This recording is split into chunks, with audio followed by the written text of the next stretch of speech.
ভগবানের অনুরাগী ভক্তজন, সুধীজন, মহন্তজন, সাধুজন, সকল ভক্ত চরণে দিন অতি দিনের সশ্রদ্ধ দণ্ডবত প্রণতি। নামান্নাকারী বহুদা নিজ সর্বশক্তি স্তর পিতা নিয়মিত স্মরণে না কালো। এতার দৃশ্যে তব কৃপা ভগবান মবাপি দুর্দৈব মাদৃশ মিহাজনে নান অনুরাগ। মহাপ্রভুর শিক্ষাষ্টকে তিনি বললেন, ভগবান জীবকে করুণা করবার জন্য তার অহেতুক কৃপা,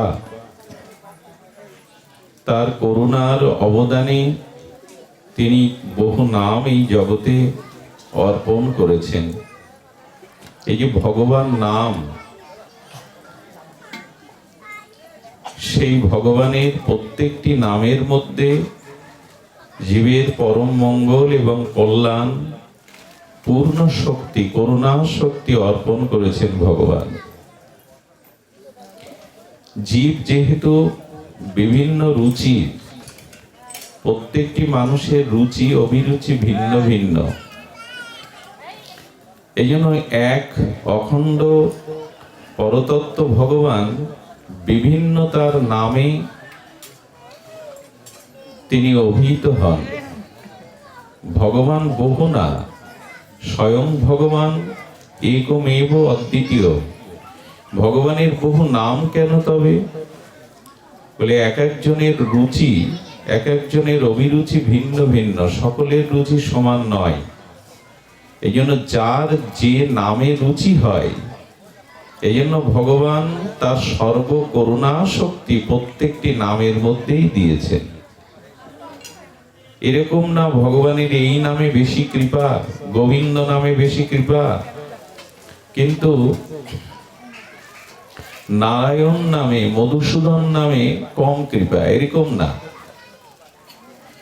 তিনি তার সর্বকরুণা শক্তি নামের মধ্যেই সন্নিবিষ্ট করেছেন।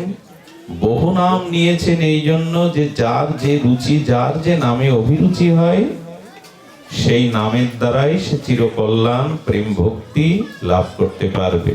কিন্তু ভগবানের একাদশী মহা কৃপা নামে আমাদের রুচি হচ্ছে না। প্রসঙ্গ হলো এটাই।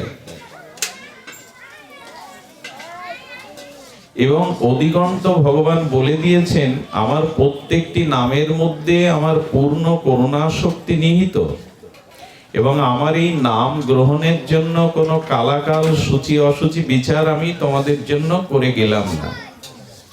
এত কৃপা সত্ত্বেও, এত সহজ শব্দ সত্ত্বেও আমাদের নামে কেন রুচি হচ্ছে না, সেই প্রসঙ্গে আমরা কিঞ্চিত আলোচনা করব।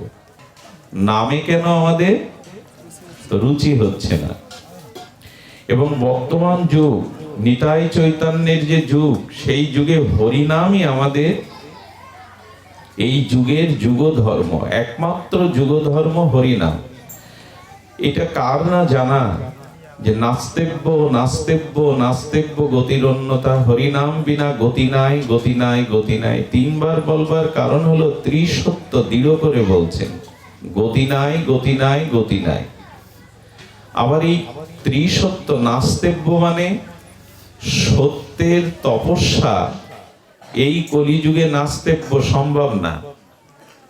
দ্বিতীয় নাস্তেব্য, তিনটে নাস্তেব্য নাস্তেব্য নাস্তেব্য বলেছেন। দ্বিতীয় হলো ত্রেতায় যে যাগযজ্ঞ, সেটি নাস্তেব্য, সেটি সম্ভব না। গোমে দশমে রাজস্ব যজ্ঞ সম্ভব না। আর দাপারে ষোড়শ উপচারে, শত উপচারে যে ভগবানের অর্চন বিধি, সেটিও এখন সম্ভব নয়। এই জন্য বলেছেন নাস্তেব্য নাস্তেব্য নাস্তেব্য গতিরন্যতা, নাম বিনা কোনো গতি নাই।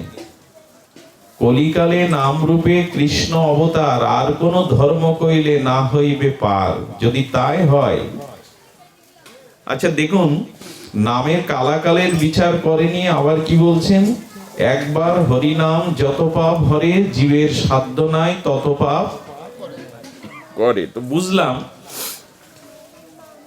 এখন আমরা এই হিসাবটা মিলাতে পারছি না। যে কলিযুগের যুগধর্ম হরিনাম, এই যুগে তপস্যা, যজ্ঞ, অর্চনাদি আমাদের পক্ষে প্রায় অসম্ভব। কারণ ওগুলি করতে গেলে সদাচার দরকার, স্থান কাল পাত্র দরকার, ওগুলি যোগ্যতা দরকার। যজ্ঞ সবার দ্বারা, তপস্যা সবার দ্বারা ঠাকুরগড়ে ষোড়শোপচারে, পঞ্চোপচারে বা শতোপচারে অর্চন সবার পক্ষে সম্ভব নাই, কিন্তু নাম সবার পক্ষে সম্ভব। তো বলছেন যে এত কিছুর পরেও যে একবার হরিনাম নিলে যত পাপ হরণ হয়, জীবের সাধ্য নাই সে তত পাপ করে। এগুলো তো জানা কথা, কিন্তু আমাদের রুচি হচ্ছে না কেন? এবং নাম মহিমায় আপনাদের বলবো যে এই রুচি না হওয়ার কি কারণ, এটি আমাদের এখন একটু জানার বিষয়।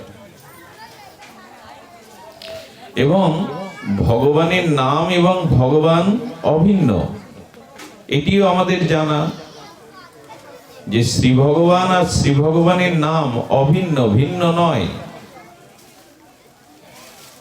তো এত কিছু জানার পরে রুচি না হওয়ার কেন কারণ, সেই কারণটা শুনুন।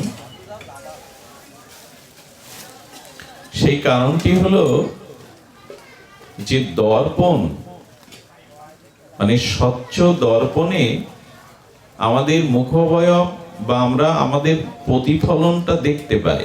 স্বচ্ছ তো দর্পণ। এখন দর্পণে আপনি নিজেকে দেখতে পান। ভগবান বলছে, দেখো আমার চরণে যে একবার আশ্রয় নেয়, তার পূর্বের পাপ, তার পূর্বের অপরাধগুলো আমি গণনা না করে তাকে কৃপা করি। তো ভক্ত তখন প্রশ্ন তুলেছে, প্রভু আপনার চরণে কেউ শরণাপন্ন হলো, আপনার নাম গ্রহণ করলো, আপনি সমস্ত পাপ হরণ করলেন, কিন্তু আবার যদি সে সংসারে ফিরে গিয়ে অন্য কাজে পাপ অপরাধ করে আবার আপনার কাছে আসে, ওইখানটাই তো সমস্যা। সমস্যা হলো এই যে দর্পণে আপনি নিজের প্রতিচ্ছবিটা দেখতে পাচ্ছেন, কিন্তু কেউ যদি দর্পণের উপরে কর্দমাক্ত কাদা বা ধুলার প্রলেপ দিয়ে দেয়, দর্পণও আছে আপনিও আছেন, তখন আর নিজেকে দেখতে পাবেন কি?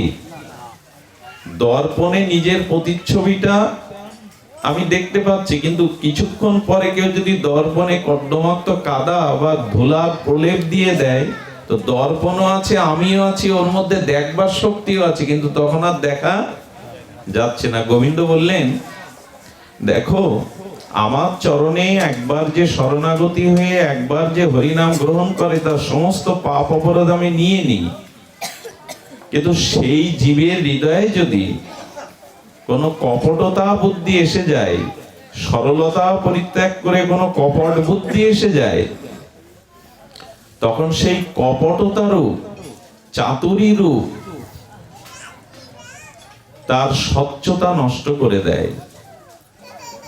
এই জন্য আমরা ভগবানের নাম নিলাম, দীক্ষা শিক্ষা নিলাম, শাস্ত্র কথা সাধুমুখে শুনলাম, এরপরে এখান থেকে চলে গিয়ে সংসারে যে নানান ছল চাতুরী কপটতা ময়লাটা হৃদয়ে লাগায়, এই জন্য ওখানে নাম প্রভুর যে ক্রিয়া, সেটা আয়না আছে, নিজেকে দেখতে পাচ্ছি না, প্রতিফলন হচ্ছে না। তেমনি কপট ভরা হৃদয় আবার পুনরায় নাম গ্রহণ করে গুরুচরণে সমর্পণ করে আবার পুনরায় সংসারে যদি পাপ অপরাধ বারবার করতে থাকে, তখন ওই ধুলা ময়লার কারণে ওই নাম বা নামের ক্রিয়া বা ভগবানের নামে রুচি আমাদের জাগবে না। দেখুন, ভগবানকে সম্মুখে রেখে আর রামচন্দ্র অযোধ্যাবাসীকে বলছেন, যখন লঙ্কা বিজয় করে মা জানকীকে নিয়ে অযোধ্যাতে আসলেন, এক এক করে প্রভু সবাইকে বিদায় দিচ্ছেন, তোমরা ফিরে যাও, পবিত্র চিত্তে নিষ্কপট চিত্তে আমার ভজনা করো, ফিরে যাও। আচ্ছা, একটা প্রশ্ন তোলা যদি যায়, প্রভু তোমার সামনেই বসে আছি, তোমার চরণেই আছি, তোমার সাথে কথোপকথন হচ্ছে, তুমি আমাদের আবার সংসারে ফিরিয়ে যেতে বলছো কেন? বোঝা যায় কি, রামচন্দ্র সীতা উদ্ধারের পরে অযোধ্যাতে এসে তিনি রাজ সিংহাসন আসীন হওয়ার পরে এবার সবাইকে বিদায় দিচ্ছেন। জাম্ববান, হনুমান বা সুগ্রীব, অঙ্গদাদি, বানর সেনা। তো সেখানে প্রশ্ন আসছে, প্রভু আপনার চরণেই তো আছি, আপনার সম্মুখেই তো আছি, আপনার সাথে আমাদের ভাব বিনিময় হচ্ছে, আপনি আবার আমাদের সংসারে ফিরিয়ে গিয়ে ভজন করতে কেন বলছেন? আপনার চরণ থেকে, আপনার দর্শন থেকে দূরে কেন সরিয়ে দিচ্ছেন? বলে দেখো, আমার সম্মুখে থাকলেই তোমাদের সব হয়ে যাবে এমন নাই। দেখুন, খুব মূল্যবান কথা। আমার সম্মুখে থাকলেও তোমাদের সব হবে এমন নাই, কারণ তোমাদের নিজ নিজ কর্তব্য আছে, সংসার আছে, ফিরে যাও। বলে প্রভু তোমাকে যে হারাবো বলে হারা হব না তো, মনে মনে কপটতা শূন্য হয়ে তোমরা আমাকে স্মরণ করবে, তাহলেই তোমরা আমাকে প্রাপ্ত হবে। এখানে থাকলে, আমার সম্মুখে থাকলে তোমাদের কর্তব্য কর্ম শিথিলতা আসবে, তোমাদের তো কর্তব্য আছে, ফিরে যাও। এই জন্য ভগবানের সামনে আপনি বসে রয়েছেন, ওইখানে আপনার জীবন পরিপূর্ণ মনে করছেন, কিন্তু ভগবান পাঠিয়ে দিয়ে বলছেন ওই ভজনের মধ্যেই তুমি আমাকে পাবে। দেখুন, কেউ যদি প্রশ্ন করে তোমার চরণ ছেড়ে, তোমার সান্নিধ্য ছেড়ে দূরে যাব কেন? ভগবান বলতে দূরে যাচ্ছ না তো, আর আমিও তোমার থেকে দূরে যাচ্ছি না। আমার নামটা হৃদয়ে রাখো, তাহলে আমি তোমার সাথেই আছি। বরঞ্চ আমার সামনে থাকলে তোমার অন্য কর্তব্য হবে না, কিন্তু আমার নাম তোমার সাথে থাকলে তুমি অন্য কর্তব্য সংসারে করতে পারবে, আমাকেও পেয়ে যাবে। তারপরে সাক্ষাৎ রামচন্দ্র বলছেন, এখানে থাকলে, আমার সামনে থাকলে শুধু আমাকেই দেখতে পাবে, তোমাদের নিজস্ব যে একটা কর্ম আছে সংসারে সেটা করতে পারবে না। বরঞ্চ আমার নাম বুকে নিয়ে সংসারে ফিরে গিয়ে কর্ম করো, ওই নামের মধ্যে আমাকে পাবে, তোমাদের কর্তব্যও হবে।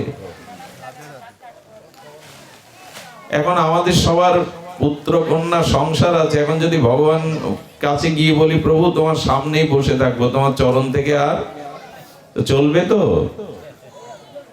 সব গোল্লাই যাবে তো সংসার। এই জন্য গোবিন্দ কৃপা করে বললেন, আমি নামের মধ্যে রয়েছি, নামটাকে বুকে নিয়ে সংসারে যাও, তাতে তোমারও কর্তব্য হবে, পরের কল্যাণ হবে, সংসার ধর্ম পালন করতে পারবে, সেই সাথে আমাকেও পাবে। তার মানে ভগবানের চরণ সম্মুখে বসে থাকার থেকে তার নাম বুকে নিয়ে কর্তব্য করাটা ভগবান বলছেন আরো শ্রেয়, ফিরে যাও। এখন ওখানে সবাইকে বিদায় দিয়েছেন, একজন ওঠেননি।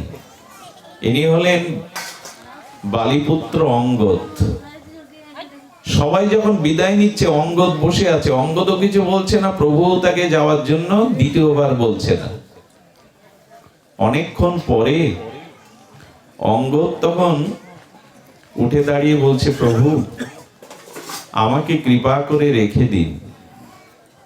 এবং অঙ্গদ বলতে বলতে কথা বলে ফেলেছেন, প্রভু আপনার যত নিচ সেবা আমি যা বলবেন করব, কিন্তু আমাকে চরণ ছাড়া করেন না।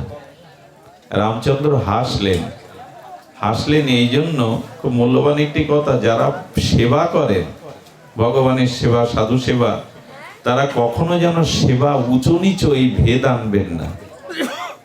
গুরু সেবা, ভগবানের সেবা, বৈষ্ণব সেবা কোনো উঁচু নিচুতা ভেদ করলেই রামচন্দ্র বুঝে ফেলেছেন অঙ্গদের সেবা বুদ্ধি এখনো আসেনি। কারণ সেবাতে উঁচু সেবা আর নিম্ন সেবা এরকম ভেদ করলেই জানবেন আপনি সেবা এখনো বোঝেননি। আচ্ছা, গুরুদেব যদি বলে আমার মাথায় সুগন্ধ তেলটা মাখিয়ে দাও, আমি কি মনে করবো? উঁচু সেবা। এটা তো উঁচু সেবা, মাথায় গুরুদেবের তেল মর্দন করছি গায়ে। গুরুদেব যদি বলে জুতোটা পায়ে পরিয়ে দাও, এটা নিচু সেবা ভাববেন? জুতো পরানো নিচু সেবা, মাথায় তেল মাখানো উঁচু সেবা। যদি এই ভেদ করেন, জানতে হবে আপনার সেবা বুদ্ধি এখনো আসেনি। আচ্ছা, গুরুদেবের পায়ে পাদুকা পরালাম, এটা নিচু সেবা। আমার গুরুদেব যদি বলে জুতোটা ময়লা হয়ে গেছে, একটু কালি করে দে, ধুয়ে মুছে পরিষ্কার করে দে, এটা নিচু সেবা ভাববেন? সেবাতে কখনো যেন উঁচু সেবা এবং নিচু সেবায় বুদ্ধি না আসে। কেউ গলে মালা পরালো আর কেউ সাধুর জুতো দুখানা নিরাপদ স্থানে বয়ে এনে রেখে দিল। এই দুটো সেবার মধ্যে কোনো ভেদ করলেই জানবেন আপনার সেবা জ্ঞান এখনো পুরোপুরি আসেনি। সেবা সমানই, সেবা মানে যাতে তার সুখ হয়, তার আনন্দ হয়। এতে ছোট বড় ভেদ করাতে রামচন্দ্র বুঝতে পেরেছেন অঙ্গদের মধ্যে এখনো সেবা ভাবনা পুরোপুরি জাগে নিয়ে। যেন বললেন, মানে উনি বলছেন আমি তো অযোগ্য প্রভু, আমাকে যত নিচু সেবা দেবেন আমি করব, কিন্তু আপনার চরণ ছাড়া করেন না। তখনই প্রভু বললেন ফিরে যাও অঙ্গ, ফিরে গিয়ে কর্তব্য কর্ম করো, কিন্তু নিষ্ঠার সহিত আমার ভজন করো। এই যে ভগবান ফিরিয়ে দিচ্ছেন, রঘুপতি রামচন্দ্র যুদ্ধ করলেন, জানকী উদ্ধার করলেন, তোমার চরণে তো রাখতে পারতে, বললেন না, ফিরে যাও, আমাকে পাবে আমার নামের মধ্যে, সমস্ত কর্মের মধ্যে এই নাম রাখো। কিন্তু রুচি হচ্ছে না কেন? রুচি হচ্ছে না ওই দর্পণের উপরে কাদা বা ময়লা আবর্জনা আমরা লেপে দিয়েছি। দেখুন, নামে আজও কাজ হয়। আজকে তো ভগবানের শঙ্করের শিব মহিমা, মহাদেব মহাত্মান মহাযোগী মহেশ্বর সর্ব পাপং হরং দেব মকরায় নমো নমঃ। সত্যম শিবম সুন্দরম ভগবান শম্ভু, তার মহিমা দেখুন। যখন দেবাসুর সংগ্রামে সমুদ্র মন্থনে হলাহল বিষ উঠল, সেই বিষের এত প্রভাব যে প্রভাবে সমস্ত জগৎ এই বিষময় হয়ে পুড়ে ছারখার হওয়ার উপক্রম। আপনি জানেন বিষ নিতে এগিয়ে এসেছিলেন ভগবান শঙ্কর। যখন ওই বিষ ভগবান শঙ্কর কি করে পান করেছিলেন জানেন? এই করপল্লব দিয়ে, খুব ধ্যান দিয়ে শুনুন। করপল্লব দিয়ে যখন বিষ পান করতে যাবে, জগন্মাতা পার্বতী এসে বললেন, প্রভু এই হলাহল বিষ ভক্ষণ করলে এটা বিষক্রিয়া হবে, আপনি কেন গ্রহণ করছেন? ভগবান শঙ্করের, ভগবানের নামের প্রতি কি মহিমা দেখুন, ভগবানের প্রতি কি বিশ্বাস দেখুন। উনি বললেন, পার্বতী তোমাকে কে বললো এটা বিষ? এই দেখুন ভাবনায় কি হয়, বলো কে বললো এটা বিষ? কারণ সমুদ্র মন্থনে আপনারা জানেন ভগবান কচ্ছ রূপ ধরে, আর যেটা টানছেন কচ্ছ রূপ ধরে সমুদ্রের মধ্যেই ওই মন্থনে সহযোগিতা করছেন। বললেন ভগবান যেহেতু সমুদ্রের মধ্যে প্রবেশ করেছে, ভগবানকে অভিষেক করলে সেই অভিষেকের কি বলি আমরা, অভিষেক সিক্ত সেই অমৃতকে কি বলি, চরণাম। ভগবানের অভিষেক করলে ওটা কি হয়? তো ভগবান তো সমুদ্রের মধ্যেই সমুদ্র মন্থনে রয়েছেন, তার মানে পুরো সমুদ্র অভিষিক্ত হয়ে চরণামৃত হয়ে গেছে, এর থেকে বিষ উঠবে কি করে? এরকম বিশ্বাস আমাদের আছে তো? বিষ নিয়ে এসব বলতে পারবো তো? তাও হলাহল বিষ, যা জগৎ পুড়ে যাবে।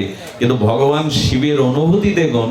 বললেন যেহেতু ভগবান সমুদ্রের মধ্যে কূর্মরূপে আছে, এই জন্য ওনাকে অভিষেক করে সমুদ্রের মধ্যে এখন বিষ নয় অমৃত হয়ে গেছে।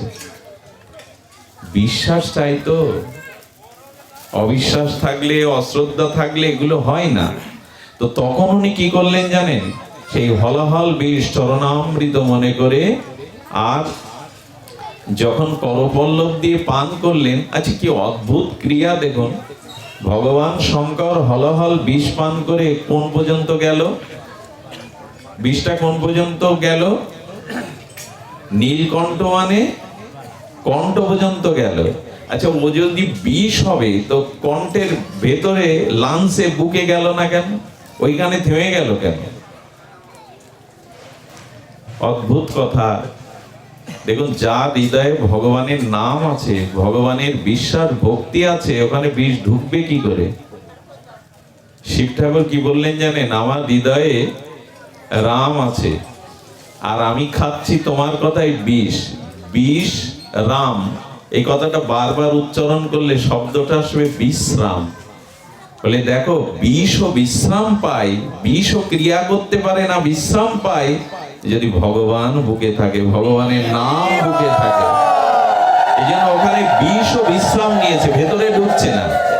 আচ্ছা, একটা মানুষ যখন ঘুমিয়ে বিশ্রাম করে তখন ক্রিয়া থাকে কি, কর্ম থাকে কি, বাইরের চেতনা থাকে কি? বলে বিষ ও বিশ্রামে গেছে, যেহেতু হৃদয়ে ভগবান আছেন বলে, ভগবানের নাম আছে বলে। নাম মহিমা ভগবান শঙ্কর কিভাবে প্রকাশ করছে দেখুন। কণ্ঠে যতক্ষণ বিষ আছে ততক্ষণ মানুষ মরবে না, যদি লাঞ্চে প্রবেশ করে একবার, শিব ঠাকুর বললেন বিষ ও বিশ্রাম পায় যার হৃদয়ে ভগবানের নাম আছে, ভগবানের নাম আছে।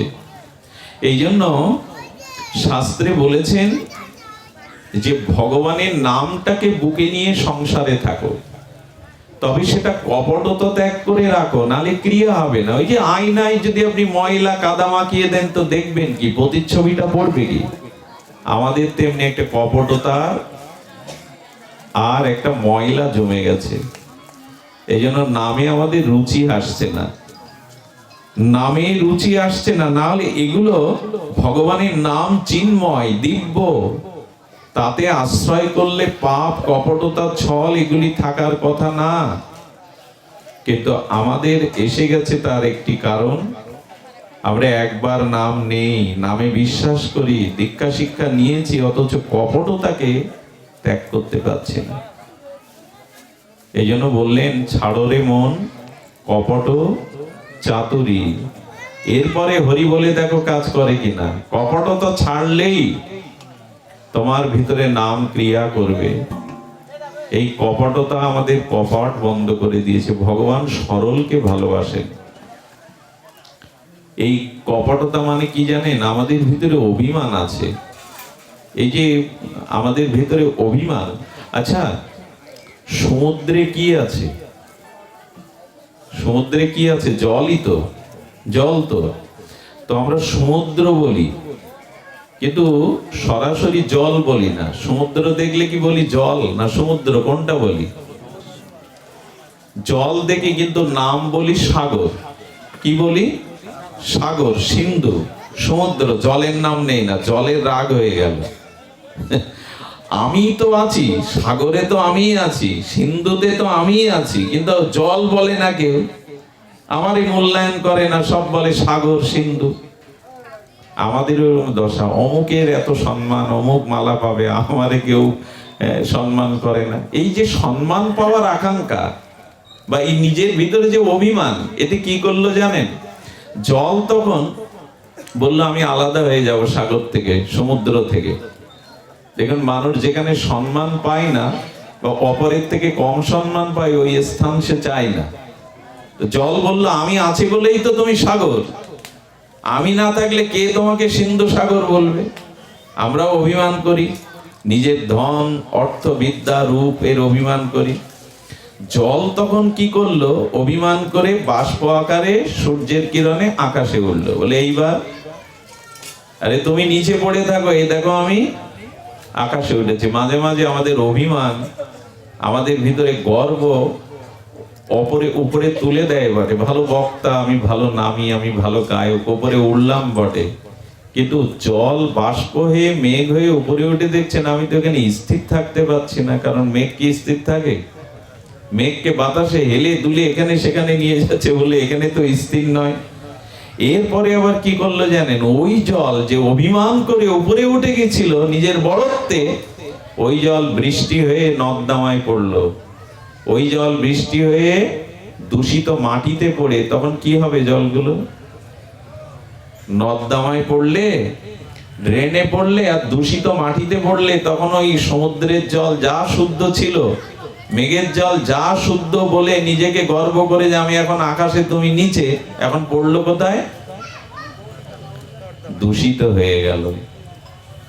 যদি অভিমানে খুব উপরে উঠতে ইচ্ছা করে না, তো ওই মেঘ রূপ বাতাস ফেলে দিয়ে তোমাকে এমন জায়গায় নামাবে, আগে তো সমুদ্রে তুমি শুদ্ধই ছিলে, এখন নর্দমায় পড়ে দূষিত মাটিতে পড়ে দূষিত হয়ে গেলে।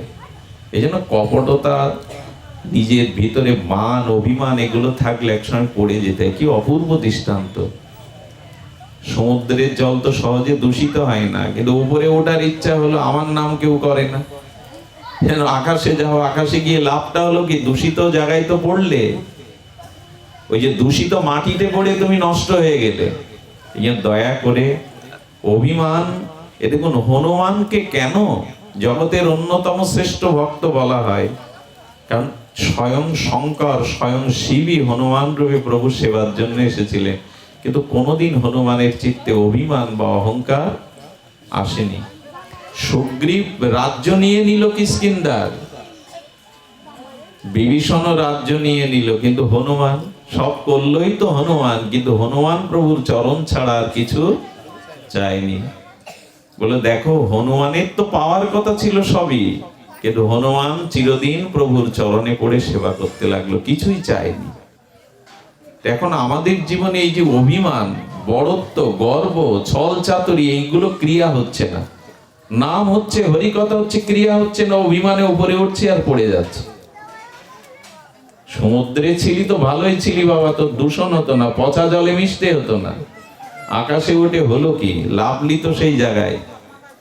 এই জন্য অভিমান আমাদের ক্ষতি করে দিচ্ছে, কপটতা আমাদের ক্ষতি করে দিচ্ছে। এই জন্য ভগবান শঙ্কর উনি কি বলে না, ভোলা মহেশ্বর। ভোলা মানে উনি এমন যে উনি সবকিছু ভুলেই যান। আরে ভুলে যান কি, এক ওষুধ তপস্যা করে বলছে বর দিন, শিবটাও বলছে কি বর, বলে আমি যার মাথায় হাত দেবো সে যেন ভস্ম হয়ে যায়। তথাস্তু, একবারও ভাবলেন না, তথাস্তু বলে তাহলে শিবটা করে এক কাজ করুন, আপনি যে বর দিলেন এই বরটা খাটলো কিনা আপনার মাথায় গিয়ে দিন। তার মানে ওর ইচ্ছায় এই বর নিয়ে শিবকে ভ্যানিশ করে কৈলাস আর পার্বতী নিয়ে নেবে। অসুররা ভজন করে তো ভোগের জন্য, তো শিব ঠাকুর তখন ওর ভয়ে দৌড়াচ্ছে, নিজে বর দিল, মাথায় হাত দিলে। এমন আত্মভোলা ভগবান শঙ্কর, যিনি স্বয়ং ঈশ্বর, হর হরি অভেদ। তিনি এত ভোলা কেন, জগৎকে শিক্ষা দিচ্ছেন সরল হও। প্রতিটা মানুষ এখন আমরা বড় ভেতরে এক আর বাইরে আর এক। বাইরের ব্যবহার দেখে বোঝা যায় না ভেতরটা এমন। এই জন্য এই যে কপটতা, ভেতর বাইরে এক না করা, সরলতা না থাকা, এগুলি হয়ে গেছে। নাম নিচ্ছি কিন্তু রুচি হচ্ছে না, হরিকথা শুনছি কিন্তু স্বভাব বদলাচ্ছে না, যাগযজ্ঞ করছি কিন্তু সমাজের কোনো পরিবর্তন হচ্ছে না। কারণ আয়নার উপরে তো কাদা লাগানো, ধুলো লাগানো, ওখানে দেখতে পাবে না। তেমন ভগবানও তোমার হৃদয়ে ধরা দেবে না সরল না হলে, নিষ্কপট না হলে। ভগবান শঙ্কর দৌড়াচ্ছে, ত্রিভুবন দৌড়ে দৌড়ে শেষে ভগবান বিষ্ণুর কাছে গিয়ে বলছেন বাঁচান, ও তো আমাকেই ভ্যানিশ করবে। ভগবান তখন মোহিনী রূপ ধরে এসে, সেই চিরমন ভোলানো মোহিনী রূপ ধরে এসে বলছেন, আর তুমি কি পাগল, আর এক পাগলের পেছনে ছুটছো? আরে উনি কখন কাকে কি বলেন ঠিক নেই, মাথায় হাত দিলে সে ভস্ম হয়ে যাবে। একবার পরীক্ষা করে দেখেছো কথাটা উনি ঠিক বলেছেন কিনা? বলে তাও তো ঠিক, দৌড়ে বেড়াচ্ছি, বর তো দিলেন। বলো ভোলা মহেশ্বর, ভোলাই যার নাম, সে কি ভুলে কি বলে। আচ্ছা তুমি এক কাজ করো, তুমি মাথায় হাত দিয়ে দেখো তো কথাটা সত্য কিনা। অসুররা কি পাগল, বলে তুমি চালাকি করছো, আমি মাথায় হাত দেবো না আমি শেষ হয়ে যাই? হ্যাঁ, আমার মাথায় হাত দিতে বলছো মানে আমি শেষ হয়ে যাই? বলে দেখো আমি তোমাকে তা বলছি না, তুমি এক কাজ করো, তুমি 5-7 ইঞ্চি উপরে হাত দিয়ে দেখো তাপ হচ্ছে কিনা। যে মাথা কি হিটার যে তাপ হবে? ভগবানের কি কৌশল! যদি তাপ হয় তাহলে জানবে অভিশাপ কাজ করবে, আর যদি দেখো ঠান্ডা তো হাত দিয়ে দেখো কিছুই না, ভোলা যাকে তাকে যা তা বলে। ও তো মোহগ্রস্ত ছিল, কাম কামনা ভেতরে থাকলে সুবুদ্ধি কাজ করে না। দেখবেন কোন ভোগের চিন্তা যখন কামের চিন্তা হবে, আপনার বুদ্ধি কাজ করবে না, বুদ্ধি মোহগ্রস্ত হয়ে যাবে। তো উনি মাথার উপরে হাত দিয়ে দেখছেন না তাপ তো নেই, তাহলে মনে হয় ঠিক নাই, যেই নিজে দিয়েছেন ভ্যানিশ। শিব ঠাকুরকে বলছেন ভোলা মহেশ্বর, আপনি যাকে তাকে যা তা দিয়ে বসেন, একবার ভাববেন তো। এই হলো ভগবান শঙ্কর, তিনি নিজে কত সরল। দেখুন সরল না হলে ভগবান শঙ্কর মঙ্গলময় কেন, কল্যাণময় কেন? তার কৃপাও তেমনি সরল। লিখবেন সবাইকে বিশ্বাস করে। শিশু যেমন আগুনকেও ধরতে যায় বিশ্বাসে, তো শত্রু মনে করে না কাউকে। তো সরলতার এমন একটা মহিমা আছে যে দেখুন একবার এক চোর শিবরাত্রির দিনে নগরে গিয়েছে চুরি করতে। কিন্তু শিবরাত্রি মানেই তো সনাতনীর ঘরে, হিন্দুর ঘরে সব রাত জাগে। শিবরাত্রি 4 প্রহর ভগবানের অভিষেক, অর্চন, কীর্তন, বন্দনা, পূজা করতে থাকে। চোর মনে করেছে আমি তো জানতাম না শিবরাত্রি, তো সবাই জেগে আছে, আজ আর চুরি করা। তো যেতে যেতে একে তো ক্ষুধায় কাতর, ক্লান্ত, যেতে যেতে দেখছে একটা মন্দির। বলে হ্যাঁ, এইখানে অন্তত ফল জল মিষ্টি কিছু পাবো, আর কিছু পেলে টাকা পয়সা, ঘন্টা যা পাই নিয়ে যাব। মন্দিরে গিয়ে দেখছে এটা কৃষ্ণ মন্দিরও না, রাম মন্দিরও না, এটা শিব মন্দির। হতভাগা, এমন জায়গায় এলাম, কারণ শিব মন্দিরের দরজা জানলাই থাকে না। আচ্ছা, রাম হলে নাকি একটা তীর ধনুক থাকতো, তাও তো বিক্রি করে কিছু তো হতো, যাই হোক ধাতুর হলে।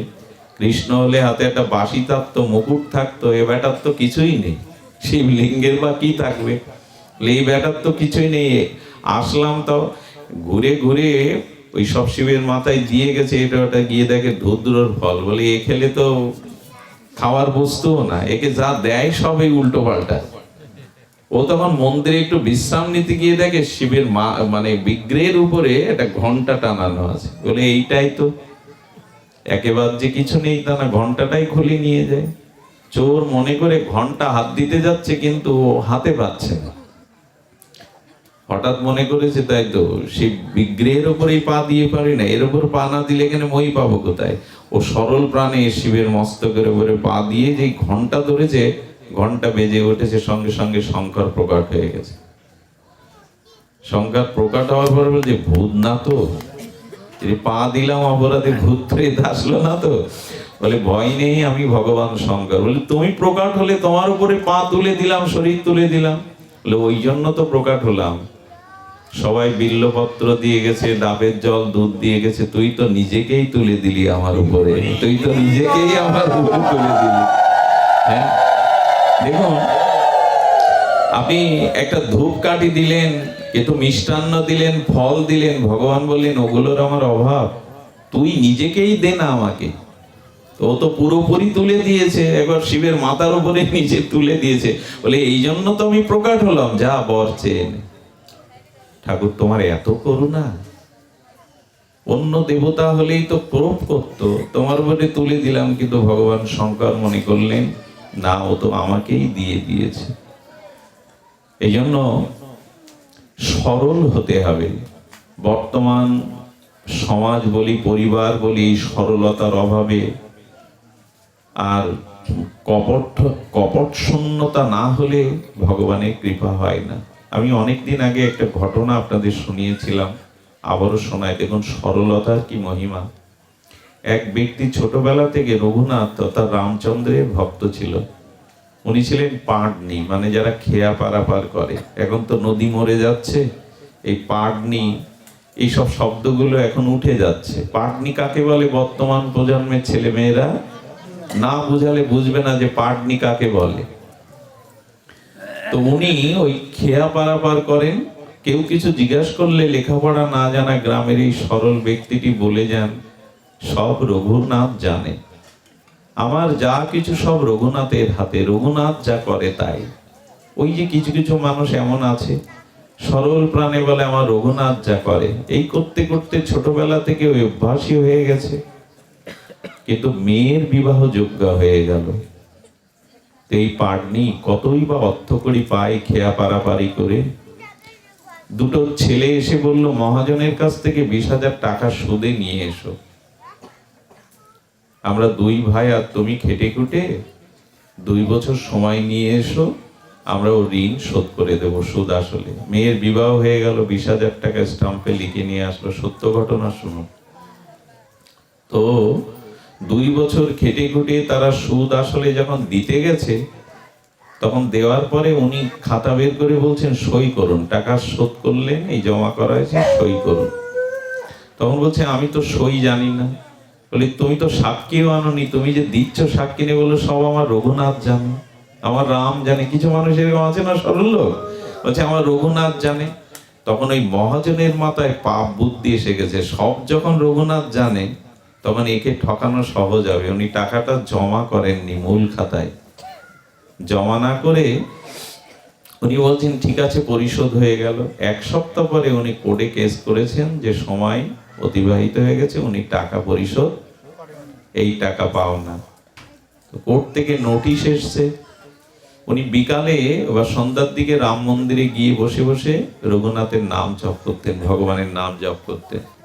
নোটিশ ধরিয়ে দেওয়ার পরে বলছেন আগামীকাল বা 2 দিন পরে কোর্টে তোমার হাজিরার দিন, এই নাও। তো পূজারীকে দেখাচ্ছেন, দেখুন তোমার হাতে কি দিয়ে গেল। বলে এটা তো কোর্টের নোটিশ, তুমি টাকা শোধ করনি? বলে হ্যাঁ, আমি তো টাকা দিয়ে এসছি। বলে তোমার নামে এই টাকার কারণে কোর্টে নোটিশ এসছে, তোমাকে যেতে হবে। সরল লোকটি কোর্টে গেলেন। মহা ধর্মাবতার জজ সাহেব জিজ্ঞাসা করছেন আপনি টাকা পরিশোধ করেছেন? বলে হ্যাঁ ধর্মাবতার, আমি তো টাকা তাকে দিয়ে দিয়েছি। মহাজন বলছে দেইনি। এই দেখুন, দিলে তো সই থাকবে, হ্যাঁ সাক্ষী থাকবে, কিছুই নেই। জজ যারা, তাদের তো একটা অনুভূতি আছে, ওই জায়গায় যেতে গেলে তাদের অনেক বিদ্যা, অনেক যোগ্যতা লাগে। দেখছে এই লোকটা গ্রামের সরল, একে ঠকাচ্ছে না তো মহাজন। ওনারা বুঝতে পারেন, ওনারা অনুভব করে বলছেন এই লোকটা ঠকছে না তো। তখন জজই প্রশ্ন করছে আচ্ছা তুমি যখন টাকা পরিশোধ করেছিলে, সাক্ষী স্বরূপ তোমাদের পাশে কেউ ছিল? উনি ওই একই কথা, আমার রঘুনাথ ছিল। তো জজ মনে করেছে রঘুনাথ নামের কোনো ব্যক্তি হয়তো ওর সাথে ছিল। উনি 1 সপ্তাহ বাদে কোর্টের নতুন দিন নির্ধারণ করে বললেন আগামী দিনে ওই রঘুনাথকে হাজির করা হোক।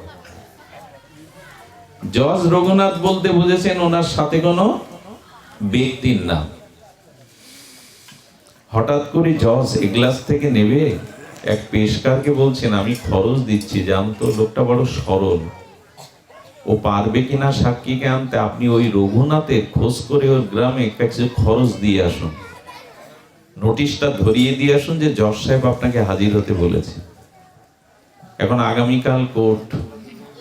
উনি তখন ওই প্রভুর চরণে বসে বসে বলেন প্রভু, আর যে নোটিশটা এনেছিল সেই নোটিশটা রামচন্দ্রের চরণে রেখে দিয়েছি, তুমি তো সব জানো, তোমারই তো সব জানা, আমি তো তোমায় ছাড়া কিছু জানি না, তুমি তো সবখানেই আছো, সবকিছুর সাক্ষী চরণে রেখে দিয়েছে। আর বসে বসে ওই পূজারী উনি জপ করছে রঘুনাথ রঘুনাথ জয় শ্রী রঘুনাথ, জয় শ্রী রঘুনাথ। এখন ওই যে পেশকার পুরো গ্রামে রঘুনাথ বলে কাউকে না পেয়ে দেখছে জপ করছে জয় শ্রী রঘুনাথ, বলছে এই হবে তাহলে, আমি আর কত ঘুরবো। ওর হাতে নোটিশ ধরিয়ে দিয়ে মোটামুটি ওর কাছে একটা সই নিয়ে চলে গেছে। পূজারী সব বুঝতে পেরে সারা রাত রামচন্দ্রের মন্দিরে গিয়ে কাঁদলো আর বলল ঠাকুর তুমি তো সরলকে ঠকাও না, সরলতা তো তোমার কে পাওয়ার, তোমার কৃপা পাওয়ার সব থেকে বড় গুণ। প্রভু সারাটি জীবন ও রঘুনাথ জানে রঘুনাথ জানে বলে তোমার উপরে ভরসা করেছে, কালকে কোর্টের দিন, কৃপা করো। কোন শুদ্ধ ভক্ত যদি ভগবানের চরণে চোখের জলে কোনো প্রার্থনা করে, এটা ভগবানের আসন পর্যন্ত টলে যায়। প্রভু কাল কিন্তু তোমাকে সাক্ষী দিতেই হবে, তুমি বলেছো তুমি জীবের সাক্ষী স্বরূপ, গীতাতে সর্বাধি সাক্ষী ভূতাম। সারা রাত কাঁদলো, আর এই সরল লোকটি ভরসা করে আছে আমার রঘুনাথ জানে। পরের দিন ভোর উঠে রান্না করে ভোগ লাগিয়ে ঠাকুরকে পোশাক পরিয়ে দিল। ঠাকুর আজকে তুমি সাক্ষীর কাঠগড়ায়। পূজারী কাঁদছে আর বলছে সবাই তোমার এখানে মিষ্টি আনে, ফল আনে, অর্থ আনে, আজ তোমার নামে নোটিশ এসছে। প্রভু আজ তোমার নামে রঘুনাথের নামে নোটিশ এসছে, তুমি ওকে রক্ষা করো। কি বলবো আপনাদের, কোর্টে দাঁড়িয়ে যখন সাক্ষীকে ডাকা হয় রঘুনাথ হাজির হো, রঘুনাথ হাজির হো, ওদের ভাষায় বলে। রঘুপতি রামচন্দ্র এই সরল ভক্তের বিশ্বাস আস্থা স্থাপনের জন্য বৃদ্ধ রূপ ধরে গিয়ে বলছেন ধর্মাবতার আমি রঘুনাথ, আমি এসেছি। হঠাৎ জজ সাহেব তাকিয়ে দেখে পুরো এই গ্লাসটা আলোয় ভরে গেছে, একটা দিব্য গন্ধ চারিদিকে ভেসে আসছে। ওনার দিকে উনি দৃষ্টি পেয়ে ভগবান যদি এই রূপে আসেন, কাঠগড়ায় উঠে দাঁড়িয়ে বলছেন আপনি রঘুনাথ? বলে হ্যাঁ আমি সাক্ষী, আমি জানি উনি টাকাটা শোধ করেছেন। আপনি কোর্টের পুলিশ পাঠিয়ে, সেবককে পাঠিয়ে ওনার আলমারি থেকে মূল খাতাটা নিয়ে আসুন, ওখানে জমা করা আছে, কিন্তু এগ্রিমেন্ট যেটা কাগজ তাতে উনি জমা করেননি ঠকাবে বলে। পুলিশকে দিয়ে মহাজনের মূল খাতায় জমা দেখে মহাজনকে সাজা শুনিয়ে দিল আর বলল যে আমরা দুঃখিত, কোর্টে আপনার মতো সরল মানুষকে আসামি করা হয়েছে। শ্মশান মানে তাকে বিদায় দেওয়ার পরে যখন কোর্ট থেকে অদৃশ্য হয়ে গেল এই বৃদ্ধরূপ রঘুনাথ সাক্ষী দিতে, তখন জজ সাহেব এগ্লাস থেকে নেমে ওনার অবসর ঘরে গিয়ে বললেন, ওই ভদ্রলোককে ডাকো তো। ডাকার পরে বলছেন, তুমি যে রঘুনাথের কথা বলেছিলে, ইনি কি সেই রঘুনাথ সাক্ষী? বলছেন, না ধর্মাবতার, রঘুনাথ মানে আমি আমার প্রভু রামচন্দ্রের কথা বলেছি, আমার পাশে তো কোনো ব্যক্তি ছিল না। তাহলে উনি কে?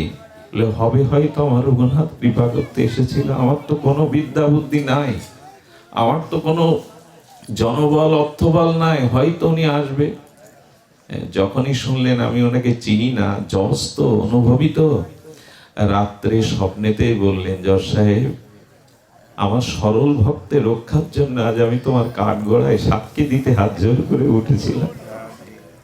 তার পরের দিনই উনি পাটনার কোর্টে, এটা বিহারের পাটনায়, পাটনার কোর্টে গিয়ে উনি চাকরি ছেড়ে দিয়ে বৃন্দাবনে চলে গেলেন। উনি বলতে থাকলেন, আজ ভগবানকে আমি কাঠগড়ায় দাঁড় করালাম, ভগবান হাত জোর করে আমার সামনে কাঠগড়ায় উঠলো আর আমি দাঁড় করালাম।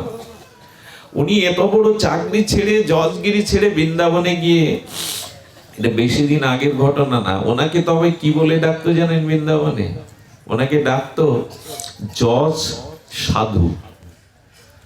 উনি জজ ছিলেন বিদায় সবাই ডাকতো বৃন্দাবনে জজ সাধু। ঘটনাটা উনি নিজে মুখে বলেছিলেন বৃন্দাবনবাসী বৈষ্ণবকে, আমার জীবনের এই জজ থেকে আজকে বৃন্দাবনের এই ধুলায় আসার কারণে যে আজ ভগবানকে আমি কাঠগড়ায় তুলেছি। আমি যেটা বলতে চেয়েছিলাম, একটু সরল হৃদয়েই ভগবান কৃপাটা করে। সরলতাই এমন একটা গুণ যেটা আমরা হারিয়ে ফেলেছি। আমরা কেউ এখন, আর সমাজটাও এখন তৈরি হয়েছে এমন করে, যেখানে সরলতা দেখাতে গেলে আপনি টিকতে পারবেন না। আপনি সরল হবেন তো শেষ হয়ে যাবেন। কিরকম জানেন? রাস্তা একটা লোক পড়ে গেছে, জল পিপাসার জন্য চিৎকার করছে, কিন্তু মানুষ এখন এগিয়ে আসে না। কেন জানেন? আপনার জল পেয়ে যদি ওখানে ওখানে মারা যান, থানা এসে আপনাকে ধরবে যে আপনি কোনো কারণে ওনাকে মেরে ফেলেছেন জলে কিছু দিয়ে। মানুষ উপকারও করতে ভুলে গেছে এখন। সরলতার কোনো মূল্য এখন, যে সরল হয় মানুষ তাকে ঠকায়, যে সরল হয় তার সমাজে মূল্যায়ন করে না। সমাজ ব্যবস্থাটাও এমন হয়েছে এখন, কাউকে উপকার করতে গেলেও আপনি ঠকে যাবেন। এই জন্য মানুষ এখন সহজে মানুষের বিপদে এগিয়ে যায় না। জল খাওয়ালেন। আমি কলকাতার একবার রেলে উঠেছি, আমার পাশে যিনি, তিনি রেলের উচ্চস্তর একজন কর্মকর্তা। উনি বললেন, আমার জীবনে সাধু এরকম একটা ঘটনা ঘটেছিল। একবার হার্টের এক পেশেন্ট যন্ত্রণায় কাতর হয়েছিল, আমি চেন টেনে ফাইন দিয়ে তাকে হাসপাতালে নেওয়ার পর উনি মারা যান। থানায় এসে আমাকে 2 দিন আটকে রাখে। আপনি তাকে এনেছেন, আপনি ভর্তি করেছেন, কি কারণে কি? পরে অবশ্য মুক্তি পান। এই উপকার কে করতে যাবে এখন? যে সমাজটা এমন একটা জটিল হয়ে গেছে, কেউ কারো উপকার করতেও সরলতার স্থানটা নেই। এই জন্য সমাজ এত কঠোর হয়ে গেছে। সব জায়গায় নিষ্ঠুরতা, দয়া, মায়া, এগুলি মানুষ ভুলতে বসেছে। উপকার, মানুষ এগুলো ভুলতে বসেছে। এই জন্য যত গুণ আছে তার মধ্যে শ্রেষ্ঠ গুণ হলো সরলতা। ভগবান শঙ্করের চরিত্রে এটাই আছে। এই জন্য গাও গাও সবে গৌরাঙ্গের গুণ, সরল করিয়া মন। সরলতাকেই ভগবান মূল্যায়ন করেন। আচ্ছা, ভগবান কারো বাইরের হাব ভাব দেখেন না। কে কত মালা তিলক ধারণ করেছে, কার কত বুদ্ধি, কে কার কত কণ্ঠ, কে কত ভালো বক্তা, ভগবান ভাবগ্রাহী। তিনি ভাবের দিকে তাকান, হৃদয়ের দিকে তাকান, ওখানে সরলতা গুণ আছে কিনা, ওইখানে এই গুণ আছে কিনা। এই জন্য আমাদের সরল হতে হবে। সরলতা আজ আর পাওয়া যায় না। সহজ সরল মানুষগুলিকেই এখন আমরা বোকা ভেবে ঠকাতে ব্যস্ত। সুধীগণ, এই জন্য ভগবানের নামে রুচি তখনই হবে যখন কঠোরতা, কপটতা আমাদের ভিতর থেকে যাবে। তবে এটি সহজে যাবে না, এটি সহজে যাবে না। আমাদের চিত্তে এতাদৃশ ভগবানের নামে নান অনুরাগ হলো না। অনুরাগ হবে কি করে? ভগবান শঙ্কর প্রায় সমাধিস্থ থাকতেন, ভগবানের দিব্য নামে তিনি মোহিত হয়ে থাকতেন। এই নামকে আশ্রয় করা ছাড়া আমাদের অন্য কোনো উপায় নেই। এই জন্য সব ধর্মেই দেখবেন স্রষ্টার নামের প্রতি, সব ধর্মেই বলেছে তার নামের প্রতি জোর দাও, তার নামটাকে সর্বদা গ্রহণ করো। এই জন্য এই হরিনাম ভগবানের নামে আমাদের রুচি একটুখানি আনতেই হবে। দেখুন, জোর করে করাটাও আমাদের, জোর করে করলেও তার ক্রিয়া হবে। ওষুধ তিতো হোক বা মিষ্টি হোক, ডাক্তার চিন্তা করে যার যেমন রুচি, একটু যদি মিষ্টি ওষুধ দিলেও রোগ সারে। আচ্ছা, এটা ডাক্তারের কিন্তু পক্ষপাতিত্ব না। কাউকে অত্যন্ত কটু তিক্ত ওষুধ দিয়ে রোগ সারাবার চেষ্টা করেন, সন্তানদের জন্য আবার ওই ওষুধের সাথে একটু মিষ্টি বড়িয়েও দিয়ে দেন। উদ্দেশ্য কিন্তু মিষ্টি বা তিতো না, উদ্দেশ্য রোগ সারানো। ঠিক তেমনি আমাদেরও উদ্দেশ্য হওয়া উচিত আমাদের এই হৃদয়ের যে কঠিন অভিমান, অহংকার, অসৎ জ্ঞান, এইগুলি যাতে লোপ পায়। আর এগুলি যদি রুচিও না হয়, নাম করে যান, নাম করে যান। এই জন্য মহাপ্রভুর অনুভূতি হলো যে মদ ভক্ত যত্র গায়ন্তি তত্র তিষ্ঠামি নারদ। যেখানে আমার গুণকীর্তন যে ভক্ত করবে, তোমরা জানবে আমি সেখানেই আছি। তোমরা যেখানে, কারণ ভগবান নিরপেক্ষ, ভগবান অত্যন্ত নিরপেক্ষ।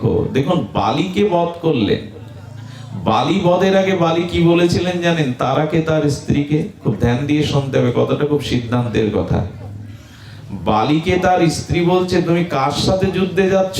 আজকে সুগ্রীবের পিছনে রাম আছে, ভগবান। আজকে তুমি যুদ্ধে যেও না, আজকে তুমি যুদ্ধে যেও না, কারণ সুগ্রীবের সাথে রামের সখ্যতা, বন্ধুত্ব হয়েছে। আজকে তুমি সুগ্রীবকে পরাস্ত করতে পারবে না। স্ত্রী তো একথা বলবেই। তখন বালি হেসে বলছেন, দেখো, আমি যতটুকু জানি ভগবান নিরপেক্ষ, ভগবান কারো শত্রুও না, কারো মিত্র না। সূর্যের আলো ভেদ করে না, তো ভগবান ভেদ করবে কেন? দেখুন এই কথার কতখানি যুক্তি। বলছেন ভগবান কারো মিত্রও না, কারো শত্রু না, ভগবান সমদর্শী। কথাটা তো ঠিক, ভগবান সমদর্শী। তো এই জন্য ভগবান সুগ্রীবকে বান্ধব করে আমাকে শত্রু কেন করতে যাবে? এই জন্য বালির মনে এরকম চিন্তা ছিল, ভগবান কখনো শত্রুতা করতে পারে না, কারোর সাথে মিত্রতা, কারোর সাথে শত্রুতা, এটা ভগবান। আচ্ছা, এখানে আপনাদের মনে প্রশ্ন জাগছে না, ভগবান তুমি বালিকে বধ করে সুগ্রীবকে রাজ্য দিয়ে দিলে, তাহলে তোমার সমতা থাকলো কোথায়? একজনকে বধ করে আর একজনকে তুমি তার অধিকার ফিরিয়ে দিলে।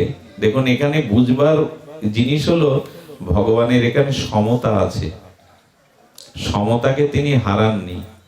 সমতা হারাননি। এই জন্য যখন উনি বালিকে বধ করলেন, তখন বালি বলছেন, প্রভু, মানুষ পশুকেও বধ করে, সামনাসামনি শিকার করে, আপনি পেছন থেকে বধ করলেন আমায়। এই প্রশ্নের উত্তর কি দেবে ভগবান? আপনি সম্মুখে তো বধ করতে পারতেন আমায়, পেছন থেকে আমাকে বধ করলেন। এই আপনার নিরপেক্ষতা, এই আপনার করুণা। ভগবান যখন এসব শুনছেন, তখন রামচন্দ্র উত্তর দিয়েছিলেন, বললেন, প্রভু, আমরা কিষ্কিন্ধার বানর জাতি, তা আপনি পশু মেয়ে আমাকে এইভাবে পেছন থেকে হত্যা করলেন। তখন বললেন, বালি, তুমি শোনো, আমার কারো প্রতি দেশ বা মিত্রতা নাই। বলি, এই তো করলেন আপনি, আমার ভাইয়ের বন্ধুত্বে ভাইকে আপনি আমাকে পরাস্ত করে ভাইকে সব দিয়ে দিলেন। বললেন, সমান তো এইটুকুই, তুমি সুগ্রীবের রাজ্য স্ত্রী কেড়ে নিয়েছিলে, আমি তোমার কাছ থেকে সেটা কেড়ে নিয়ে ওকে দিলাম। এটাই তো সমতা, যার বস্তু তাকে দিয়ে তো সমতা। তুমি তো জোর করে কেড়ে নিয়েছিলে, তার রাজ্যকে, তার স্ত্রীকে জোর করে কেড়ে নিয়েছিলে, আমি তো সমান করে দিলাম যে ওর বস্তু ওকে ফিরিয়ে দিলাম। আচ্ছা বালি, তোমার যদি মনে হয় তাহলে আমি তোমাকে এক্ষুনি আবার জীবন ফিরিয়ে দিচ্ছি, বাঁচতে চাও? দেখুন ভগবানের নিরপেক্ষতা কি। আমি এই মুহূর্তে তোমাকে আবার পুনর্জীবন দিচ্ছি। বালি তখন রঘুপতি রামচন্দ্রের চরণ দর্শন করে, আচ্ছা দেখুন ভগবানের যদি পক্ষপাতী থাকতো তাহলে সুগ্রীবকে যখন রাজ্য দিল, সেনাপতি কাকে করলো জানেন? যুবরাজ। এই বালির পুত্র অঙ্গদকে যুবরাজ করলো সুগ্রীব। আচ্ছা সুগ্রীবের পুত্রই তো উত্তরাধিকারী, যুবরাজ হওয়ার অধিকারী ছিল, তাই না? কিন্তু রাম ভগবান কাকে যুবরাজ করলো? অঙ্গদকে, বালির পুত্রকে। তো বালি বলছেন, প্রভু অঙ্গদের মধ্যে আমার মতো অবগুণ নাই। প্রভু রামচন্দ্রকে দর্শন করে তার কৃপা মনে করে ওর ভিতরে তখন বিবেক ফিরে আসছে যে আমি ছোট ভাইয়ের স্ত্রীকে, ছোট ভাইয়ের সম্পদকে জোর করে ক্ষমতার বলে হরণ করে নিয়েছি। ভগবানকে দর্শন করে তখন তার হৃদয়ে বিবেক জেগে উঠেছে। আর এই বিবেক জাগাতে বললেন, বালি তুমি যদি চাও, দেখুন নিরপেক্ষ না হলে কিন্তু রামচন্দ্র ভগবান অঙ্গদকে যুবরাজ করতেন না, কোনোদিন করতেন না। আর বালিকেই তখন বললেন, আচ্ছা চিন্তা করুন তো, বালি যদি রাজ্যে বেঁচে থাকতো রাজ্য পেত, কিন্তু ভগবানের শ্রীহস্তে, ভগবানের সম্মুখে বালি প্রাণ ত্যাগ করে কোন রাজ্য পেল? বালি গেল কোথায়? বালির গতি কি হলো? ভগবান তাকে তার নিজের স্বরূপ ধামে নিয়ে নিলেন। এটা ভগবানের পক্ষপাতিত্ব। বালিকে বধ করে চিরদিনের মতো তার নিজ ধামে বালিকে নিয়ে নিলেন, পুত্র অঙ্গদকে যুবরাজ করলেন, আর বললেন আমি তোমার প্রাণ ফিরিয়ে দিতে পারি, চাও? বললেন, প্রভু যুগ যুগান্তর যোগী ঋষি মুনিরা তপস্যা করে মৃত্যুর সময় তোমাকে ধ্যানেও পায় না, আর আমি তো চোখের সামনে তোমাকে দেখছি। যুগ যুগান্তর তপস্যা করে মৃত্যুর সময় ধ্যানেই পাই না যোগী ঋষি, আর সম্মুখে রাজীব লোচন তুমি দাঁড়িয়ে আছো। প্রভু আমি গঙ্গার তীরে তোমার চরণে তোমাকে দেখতে দেখতে এ মৃত্যু কার হয়? বালিকে আশীর্বাদ করলেন, নিজের চরণে স্থান দিলেন, অঙ্গদকে যুবরাজ করলেন, আর যে অন্যায় হয়েছিল সুগ্রীবের প্রতি সেটাও ফিরিয়ে দিলেন। ভগবান নিরপেক্ষ নয় তো কি? এই জন্য আমাদের জীবনে মাঝে মাঝে আমরা ভগবানের দিকে আঙুল তুলি, তুমি কেন আমার বেলায় এই করলে তাই করলে। তার বিচারে কোনো ভুল নেই। তিনি যেটা করেন সেটা আমাদের দূরদৃষ্টি না থাকতে পারে, কিন্তু তিনি যেটা করেন সেটা আমাদের মঙ্গলের জন্যই। ডাক্তার যখন কারো বুক চিরে হার্ট অপারেশন করে, এটা হিংসা? কারো বুক চিরে ছুরি দিয়ে বুক চিরে দেওয়া, রক্তারক্তি করা, এ তো বাইরের হিংসা। কিন্তু ডাক্তার যখন এটা করে তখন এটা করুণা, এটা কৃপা, এটা হিংসা না।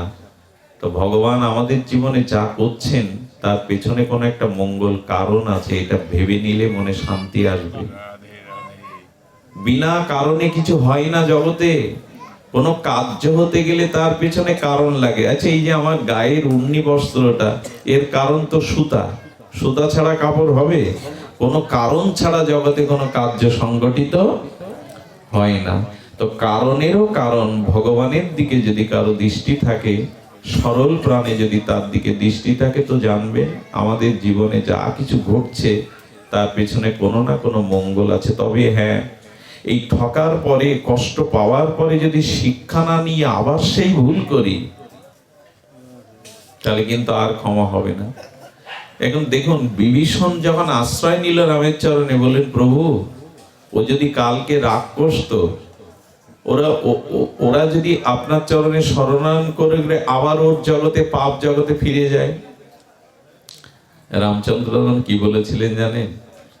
আমার কৃপা পেয়ে, আমার নাম, আমার প্রেম ভক্তি পেয়েও যে আবার বিষয় বাসনা ভোগে পাপে লিপ্ত হয়, শোনো, সে পুনরায় আমাকে এসে আর আমার কৃপা পাওয়ার যোগ্যতা হারিয়ে ফেলে। এই জন্য আমাদের কিন্তু হরি নামে কৃপা হতো, ভগবত কথায় আমাদের প্রেম ভক্তি পরীক্ষিতের মতো হতো, কিন্তু এখান থেকে ফিরে গিয়ে আমরা আবার ধুলা কাদা অপরাধগুলো জড়িয়ে পরে আবার আসি। এই জন্য হয় না, দেখতে পাই না। তো ভগবান সেখানে বললেন যে দেখো, আমার চরণে যে একবার আসে, আমার নাম যে একবার গ্রহণ করে, আমার হরি কথাকে যে একবার ভালোবাসে, জানতে হবে তারা সাধারণ নয়। কারণ লঙ্কায় তো অনেকেই ছিল, শুধু বিভীষণ একা এলো কেন? এই গ্রামে তো অনেক মানুষ আছে, সব এখানে নেই। দেখুন এই পাঁপড় ভাজা খাচ্ছে, কেউ ক্যারাম খেলছে, এই কথাগুলো কিন্তু তাদের কানে যাচ্ছে। আর এখানে কোনো হই হুল্লোড় সামাজিক অনুষ্ঠান হচ্ছে না, ঈশ্বরের কথা হচ্ছে। কিন্তু ভগবান বললেন আমার কাছে আসবার জন্য তো একটা কৃপা লাগে, সৌভাগ্য লাগে, সবাই পারে না আসতে। এক বিভীষণ কেন আসবে? এক বিভীষণ কেন আসবে? কারণ বিভীষণের স্বীকৃতি আছে। আমি যাকে কৃপা করি সেই এই কৃপা লাভ করে আমার কাছে আসতে পারে। শুধু ভক্তগণ, এই জন্য আসুন, আজকে যেহেতু এই বাড়িতেই যে ঘটনাটা ঘটেছিল, ভগবান শঙ্করের বিগ্রহে তার আবির্ভাব, তাকে প্রাপ্তির দিন, এই জন্য বারবার কেন জানি না ভগবান শঙ্করের দিকে মনে চলে যাচ্ছে। তারপরে শীতের রাত, আসতেও বিলম্ব হয়েছে। আমি ভগবান শঙ্করের কয়েকটি মহিমা কীর্তন করে, যে নাম এর যে মহিমা আমরা শুরু করেছিলাম, কেন রুচি হলো না, আসুন আমরা সেটা শ্রবণের চেষ্টা করি। শুধু ভক্তগণ, ভগবান শঙ্কর এই ত্রিপুরারই পঞ্চমুখেই ভগবানের রাম নাম করতেন। নিজে নামী হয়েও, নিজে ঈশ্বর তত্ত্ব হয়েও, তিনি হনুমান হয়েও প্রভুর সেবার জন্য নাম মহিমা কত প্রকাশ করেছেন। আমাদের মনে আছে একবার রামচন্দ্রের যেদিন রাজ্য অভিষেক হয় বনবাস থেকে ফিরে, সেদিন বিভীষণ লঙ্কার অত্যন্ত মূল্যবান রত্ন দিয়ে একটা মালা করে প্রভুর কাছে এনেছিলেন। তো ধ্যান দিয়ে শুনুন। তো সবাই প্রভু রামচন্দ্রকে, উনি অভিষিক্ত হয়েছেন রাজ্য অভিষেকের দিনে, সবাই উপহার দিচ্ছে। আর এটা রাবণের ভান্ডারে এত মূল্যবান মণিরত্ন, ওটা বের করে বিভীষণ চিন্তা করছে প্রভুর গলায় দেব। আর প্রভুর গলায় প্রসাদী করে, প্রভু যদি আবার একটু প্রসাদী করে আমার গলায় দিয়ে দেয়। মানে এত দামি রত্ন, বলে প্রভু তো অনেক সময় মালা দিলে আবার যে দেয় তার গলায় পরিয়ে দেয়, যদি দেয়, পাওয়ার আশা করে দিচ্ছে। দিলেন রামচন্দ্রের গলায়। রামচন্দ্র চিন্তা করলেন এই মালার দিকে বিভীষণের বা সকলের দৃষ্টি, এটা নিরপেক্ষ জায়গায় এটা দেওয়া দরকার। নিরপেক্ষ জায়গায় মালাটা পড়লে আর কারো লোভ বা কারো আশা জাগবে না। মা জানকীর গলায় পরিয়ে দিলেন। উনি তো জগৎ জননী।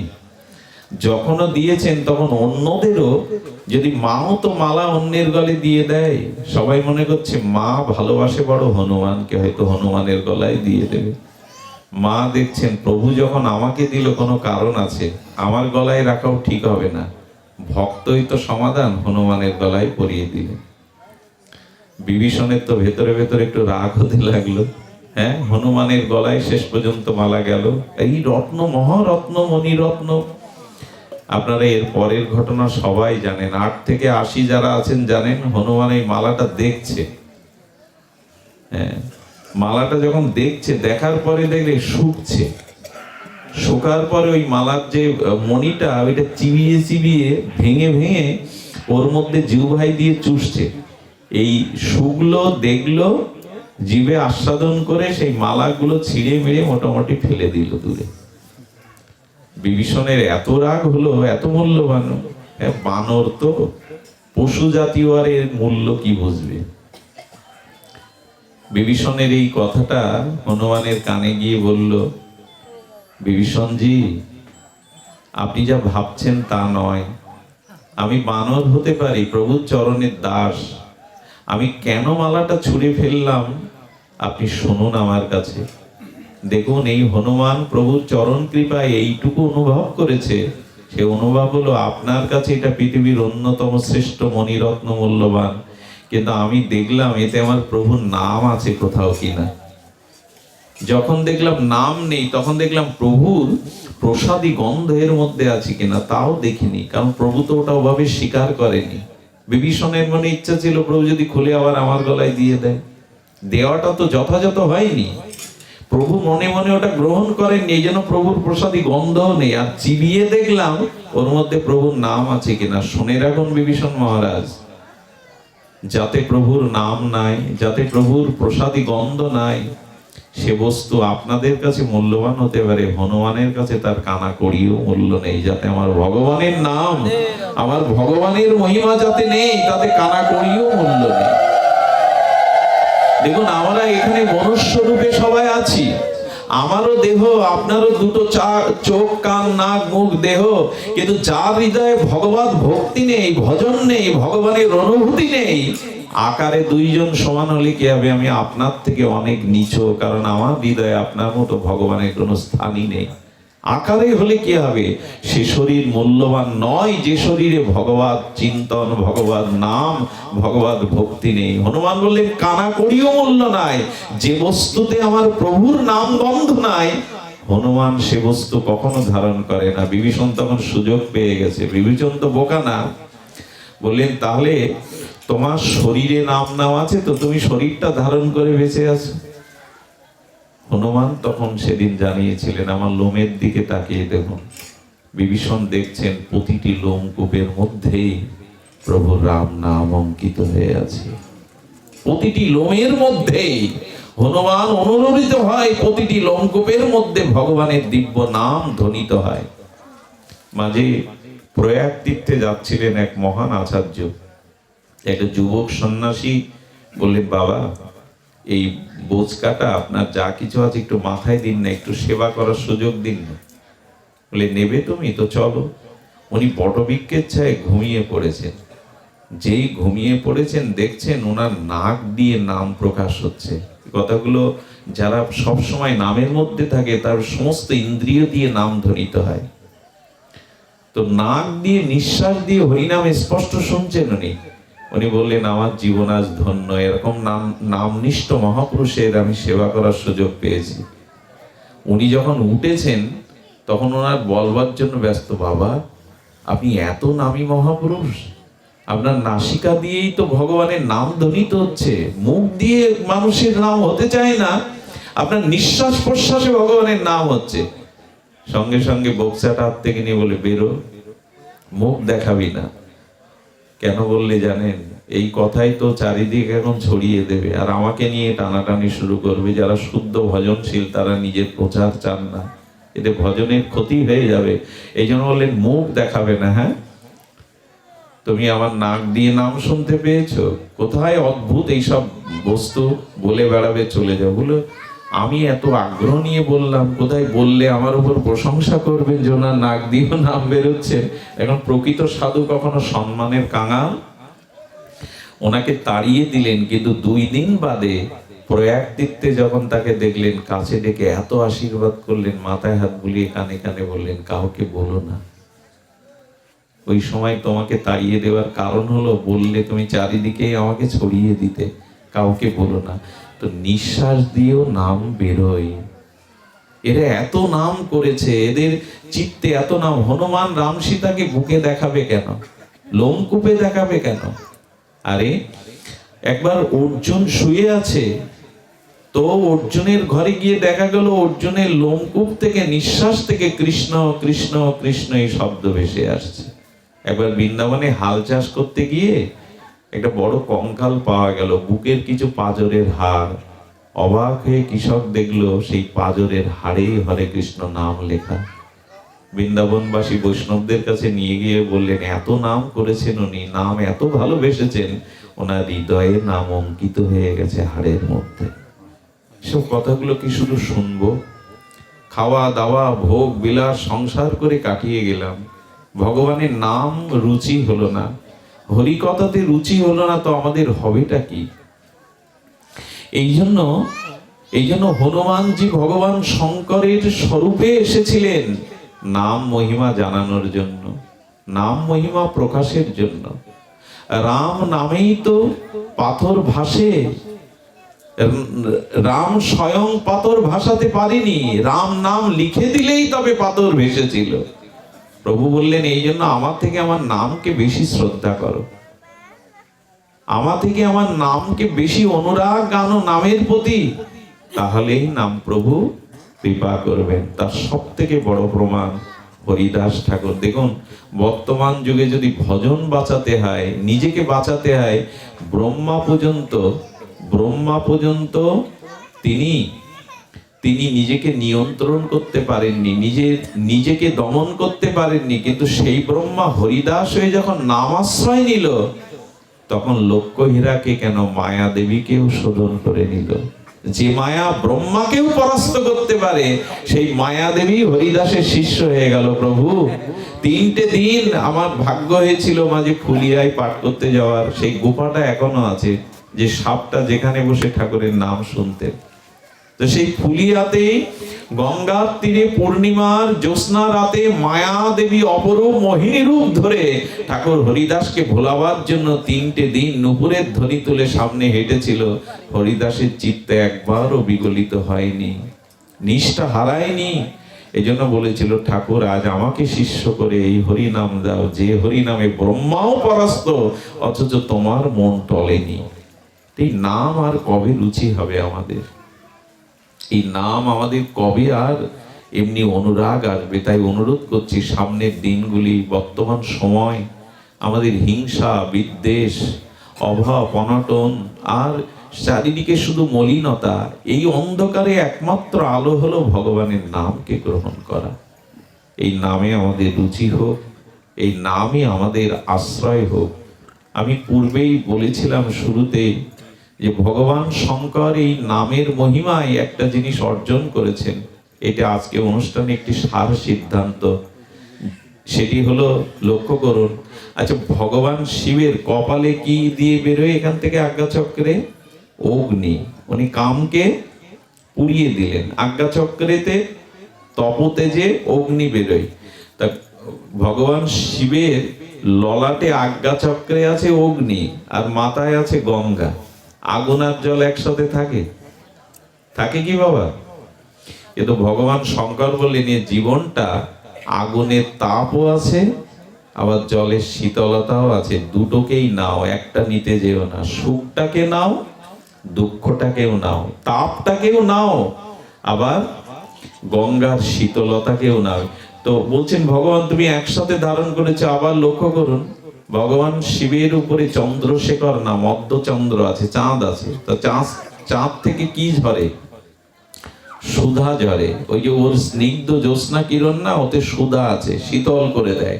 বনস্পতি ক্ষমতা ঔষধি গুণ বাড়িয়ে দেয়।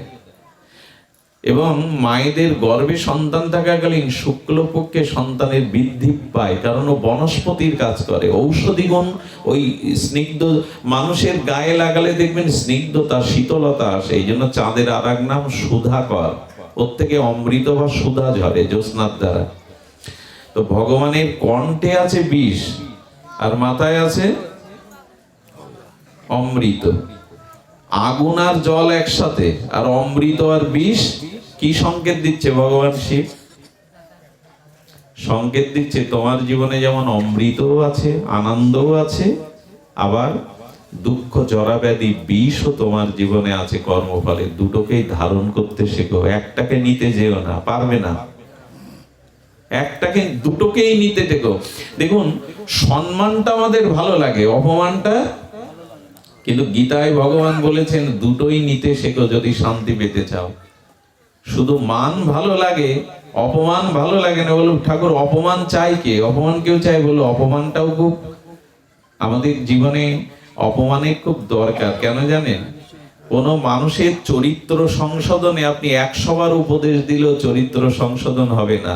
কিন্তু সেই মানুষ যদি কলঙ্কিত হয়, অপমানিত হয়, ওই অপমান তার চরিত্রকে দ্রুত সংশোধন করে দেয়। ওটা দরকার বলেই ভগবান দিয়েছে। 100 বার উপদেশে যার চরিত্র শুদ্ধ হয় না, অপমান কলঙ্কের দ্বারা দ্রুত মানুষ শুদ্ধ হয়। এই জন্য ভগবান বলেছেন, শিব ঠাকুর বললেন বিষও নাও, অমৃতও নাও। তোমার জীবনে যেমন তাপও আছে, শীতলতাও আছে, দুটোকেও নাও। আচ্ছা, কি অদ্ভুত! দেখুন, শিব ঠাকুর আর কিছু পাননি, গলার ভূষণ করেছেন সাপ। ফণিভূষণ, তিনি ফণিকে ধারণ করেছেন। ভগবান বললেন তোমার জীবনে যে কাম ক্রোধ আছে বিষাক্ত সর্পের মতো, ওদেরকে ভূষণ করে নাও, অলংকার করে নাও। কামকে কৃষ্ণ সেবায় লাগাও, ক্রোধকে ভক্ত বিদ্বেষী জনে ক্রোধ লাগাও, আর লোভকে সাধুসঙ্গ হরি কথাতে লাগাও। অর্থাৎ যে জিনিসগুলো ক্ষতি করবে তাকে তুমি নিয়ন্ত্রণ করো। আচ্ছা, এই সব গুণগুলো ভগবান শিব কোথা থেকে পাচ্ছে শুনুন। আচ্ছা, মা পার্বতীর বাহন কি দুর্গা? সিংহ। আর ভগবান শিবের বাহন বৃষ। ষাঁড় দুটো এক জায়গায় থাকবে? বাঘের সামনে গরু বা ষাঁড় থাকবে? তো শেষ করে দেবে। তো দুটো যে দুটোর জায়গায় আছে, কেউ কারো ক্ষতি করছে না। ভগবান বললেন তার রহস্যটা বলছি শোনো, তোমরাও পারবে। দুটো পরস্পর বিরোধী বস্তু সহাবস্থানে তুমিও রাখতে পারবে। তার বিদ্যাটা ভগবান শঙ্কর আমাদের জানাচ্ছেন। ওখানে সিংহ আক্রমণ করছে না, বৃষকে আক্রমণ করছে না। আর ভগবান শিবের মহিমাও অনন্য। যেদিন বিয়ে করতে যাবেন সেদিন ভূত প্রেত নিয়েছেন। বরযাত্রী তো সব ভালোরা যায়, ভূত প্রেত কে নেয়? গরিবরে কে নেয়? তো ওরা আমার সাথে যায়। আচ্ছা, ষাঁড়ের পিঠে উঠে যাচ্ছেন। নারদ বলছে মামা, হেলিকপ্টার সাইকেল চালিয়েও জন মজুরি খেটেও যারা খায়, বিয়ের দিন একটা গাড়ি ভাড়া করে, তুমি সেই ষাঁড়ের পিঠেই উঠে চলেছ। আসলে ওটা ষাঁড় না। ভাগবতে বলেছেন বৃষ হলো ধর্মের মূর্তি। বিষের কটা পা? 4টে পা তো। আর ধর্মেরও ধর্মাত্ম কাম মোক্ষ। বলে সংসার যদি করতে চাও, বিবাহ যদি করতে চাও, তবে ধর্মের উপরে থেকে সংসার করো, নাহলে জ্বলে পুড়ে মরবে। ধর্মকে আশ্রয় করে সংসার করো। বিবাহ করতে হয় সংসার ধর্মকে আশ্রয় করে করো, না হলে যাবে। এই জন্য ভগবান শঙ্কর বৃষের উঠে উঠে তার মানে তিনি বলছেন ধর্মকে আশ্রয় করে সংসারে প্রবেশ করো। কাম কামনার জন্য সংসারে প্রবেশ করলেই ধ্বংস হয়ে যাবে। আচ্ছা, এতগুলো গুণ মহিমা বৃষ আর সিংহ এক জায়গায় আছে। আচ্ছা, গণেশের সন্তানের গলায় কি আছে?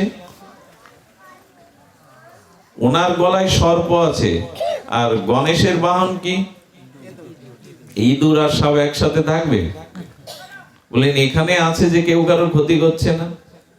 ইঁদুর ভয়ে ভয়ে আছে, কিন্তু শিব ঠাকুর বললেন সাপ ইঁদুরকে ধরবে না। সাপ আর ইঁদুর একসাথে আছে, কেউ কাউকে আক্রমণ করছে না। এর রহস্য কি? আচ্ছা, লক্ষ্য করুন, আমাদের কার্তিকের বাহন কি? ময়ূর। আর ভগবান শিবের গলায় আছে সাপ। ওখানেও তো বিপরীত।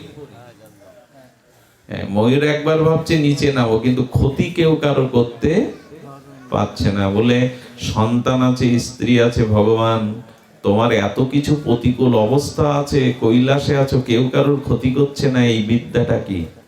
ভগবান শঙ্কর বললেন অন্য কোনো ম্যাজিক না, এই সব কিছু অনুকূল প্রতিকূল একসাথে আমি শান্ত সমাহিত যোগেশ্বর নিশ্চিন্ত আছি। কেন জানো? কেউ কারো ক্ষতি করছে না কেন জানো? আমার হৃদয়ে ভগবানের নাম আছে বলে, আমি নামকে আশ্রয় করেছি বলে। এই নামের কারণে কেউ কারো ক্ষতি করছে না। দেখুন, এর প্রমাণ কিন্তু মিথ্যা না। প্রহ্লাদের আগুনে ফেলে দেয়া হলো, কে আগুন শীতল করলো? নাম। প্রহ্লাদকে বিষ খাওয়ানো হলো, অমৃত হলো কিসে? নামে। পাগলা হাতি পর্যন্ত, সর্প পর্যন্ত হিংসা ছেড়ে দিল নামে। ভাগবত প্রমাণ দিচ্ছে নাম সবকিছুকেই নিয়ন্ত্রণ করতে পারে। নাম বিষ আর অমৃত, শত্রু মিত্রকেও এক করতে পারে। হরিদাস ঠাকুরকে কারাগারে পড়া হলো, কিছুদিন তিনি কাজীর কারাগারেও ছিলেন, কিন্তু কারাগারে থেকে কারাবন্দীদের পর্যন্ত তিনি প্রেম ভক্তি দিয়েছিলেন। বলেছিলেন তোমরা এই কৃষ্ণ নাম নাও, এই কারাগার না, ভববন্ধন মুক্ত হবে তোমরা, ভগবানের নাম নাও। তো যে কোনো পরিস্থিতিতে আসুন আমরা সংকল্প করি নাম যেন বিস্মরণ না হয়, নিত্য নিরন্তর নামের মধ্যেই যেন থাকি। শুধু ভক্তগণ, শীতের রাত, আপনারা অনেক দূর থেকেও এসেছেন। আমি আমাদের এই বাড়ির যে মেয়েটা ব্রজবিথি, কি বলবো তার কথা, আপনারা তাকে চেনেন। আমি অবাক হয়েছিলাম আসতে গিয়ে, কয়েকবার তো এসেছি। ওর বাবাকে নিয়ে, মাকে নিয়ে, দিদিকে নিয়ে ওই ভ্যান করে এখান থেকে 100 কিলোমিটার দূরেও, 70-60 কিলোমিটার দূরে রাত্রে ফিরে আসে। আর এই ভাগবতে যেতে যেতেই ওর চিত্তে একটা ভাবনা জাগে। অভাব অনটনের সংসারের মধ্যেও বছরে 1-2 বার আমি মাঝে মাঝে মনে করি ওর মতো হৃদয় আমারও হলো না। সাধুগুরু বৈষ্ণব ডেকে এমনি করে অনুষ্ঠান করা।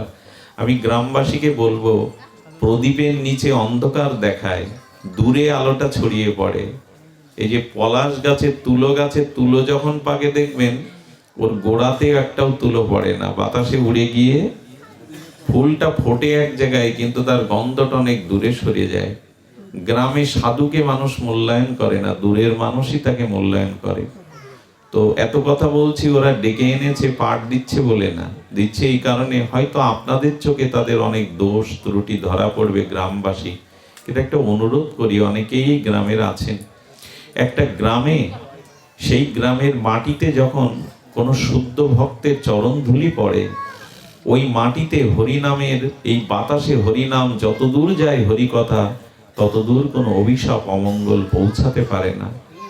আগেকার দিনে গ্রাম কলেরা ডায়রিয়া হয়ে মানুষে মানুষে মারা গেলে দেখবেন হরিনাম কীর্তন দিত যাতে বেঁচে যেত, মিথ্যা সংবাদ নয়। তেমনি কোনো গ্রামে কোনো মাটিতে হরিকথা হরিনাম যতদূর আকাশে বাতাসে ভেসে বেড়ায়, সেখানে ভূত প্রেত অপবিত্র জীবাত্মাগুলো থাকতে পারে না। অলক্ষ্যে অনেক পবিত্র মহাপুরুষের আশীর্বাদ সেই গ্রামে সেই মাটিতে পড়ে। তাই তারা যখন এগুলি করে একটু সহযোগিতা করবেন, একটু তাদের প্রতি কৃপা দৃষ্টি রাখবেন, এগুলো হওয়া ভালো। একটা কথাও যদি মানুষের জীবনে কাজে লাগে তবে এই অনুষ্ঠানের দ্বারা কল্যাণ নেমে আসবে। তাই ওদের প্রতি কৃপা রাখবেন, ওদের প্রতি সুদৃষ্টি রাখবেন। আর আচ্ছা, আর একটা অনুরোধ, যেটা আপনারা জানেন, বর্তমান এই কথাগুলি অপরাধ নেবেন না, ও আমাকে নিষেধ করে দিয়েছিল, তবু বলবো, বর্তমানে এই সময় একটা অনুষ্ঠানের